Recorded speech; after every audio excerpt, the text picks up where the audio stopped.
നമ്മളെല്ലാവരും മാവേലിയെ കണ്ടിട്ടുണ്ടല്ലോ. മാവേലിയുടെ ലുക്ക് എങ്ങനെയാണ്? വലിയ മീശ ഉണ്ടാവും, നല്ല വണ്ണം ഉണ്ടാവും, വലിയൊരു വയറുണ്ടാവും. പലപ്പോഴും ഓണാഘോഷങ്ങൾക്ക് മാവേലിയെ തിരഞ്ഞെടുക്കുന്നത് തന്നെ വലിയ വയറുള്ള ഒരാളെ തിരഞ്ഞെടുക്കുകയാണ്. യഥാർത്ഥത്തിൽ മഹാബലിക്ക് കുടവയറുണ്ടായിരുന്നോ?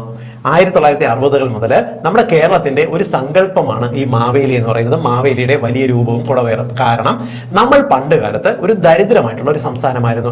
ദരിദ്രം, നിങ്ങൾ പഴയ കാലത്തുള്ള ഫോട്ടോസ് ഒക്കെ എടുത്തു നോക്കി, ഒരു 100 പേരെ കണ്ടു കഴിഞ്ഞാൽ വണ്ണമുള്ള ഒരാളോ 2 പേരോ കാണും. ബാക്കിയുള്ളവർ മെലിഞ്ഞ് വാരിയലുകളൊക്കെ തെളിഞ്ഞ് വയറൊക്കെ ഒട്ടിയിരിക്കുന്ന ആൾക്കാരാണ്. തലയിൽ ചുമടും കൊണ്ടൊക്കെ പോകുന്നതാണ്. ഫോട്ടോസ് നിങ്ങൾ കണ്ടു നോക്കി. എന്നാൽ ഈ ഒരു കൂട്ടത്തിനകത്ത് നമ്മൾക്ക് ഈ ഓണം എന്ന് പറയുന്നത് ഒരു കാർഷിക വിളവ് എടുക്കുന്ന ഒരു ആഘോഷമായിട്ടാണ് പണ്ട് കാലത്ത് കണ്ടിരുന്നത്. അതായത് നമ്മുടെ വീടുകളിൽ ഒരു നേരത്തെ കഞ്ഞിക്ക് വകയില്ലാത്ത സമയത്ത് വിളവൊക്കെ എടുത്ത് എല്ലാ വീടുകളിലും സമൃദ്ധിയായിട്ട് ഭക്ഷണം കിട്ടുന്ന, ഒരു നേരമെങ്കിലും കഞ്ഞി കുടിക്കാൻ, ചോറ് കഴിക്കാൻ പറ്റുന്ന ഒരു അവസരമുള്ള ഒരു സമയമായിരുന്നു ഓണം. അങ്ങനെയാണ് എല്ലാ വീടുകളിലെയും സമൃദ്ധിയുടെയും ഐശ്വര്യത്തിന്റെയും പ്രതീകമായിട്ട് ഓണം വന്നതും ഈ ഓണത്തിന്റെ പ്രതീകമായിട്ട് മാവേലിയെ കൊണ്ടുവന്നതും. കുടവയറുള്ള ഒരാൾ എന്ന് പറഞ്ഞാൽ അത്യാവശ്യം ഭക്ഷണം കഴിക്കുന്ന, വണ്ണമുള്ള, സമൃദ്ധിയുള്ള ഒരാളെന്നാണ് അർത്ഥമാക്കുന്നത്. അതുകൊണ്ട് തന്നെ മെലിഞ്ഞുണങ്ങിയിരുന്ന ആൾക്കാരുണ്ടായിരുന്ന ആ കാലഘട്ടത്ത് കുടവയറുള്ള ഒരാള് ഒരു സമ്പത്തിന്റെയും സന്തോഷത്തിന്റെയും ധനത്തിന്റെയും പ്രതീകമായിട്ട് കണ്ടു. അതുകൊണ്ടാണ് ഓണത്തിന് കുടവയറുള്ള ഒരു മനുഷ്യനെ കൊണ്ടുവന്നത്.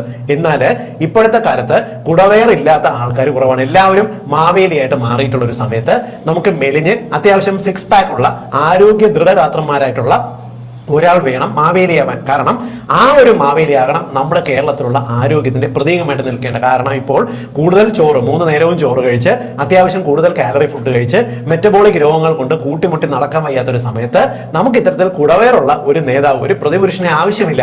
നല്ല മെലിഞ്ഞ് ആരോഗ്യമുള്ള അത്യാവശ്യം ചുറുചുറുക്കുള്ള ഒരാളെ നമ്മൾ മാവേലിയായിട്ട് കാണണം. അപ്പോൾ മാവേലിക്ക് ഇനി കുടവയർ വേണോ? വേണ്ട. നിങ്ങൾ എല്ലാവരുടെ അറിവിലേക്ക് ഇതൊന്ന് ഷെയർ ചെയ്യും.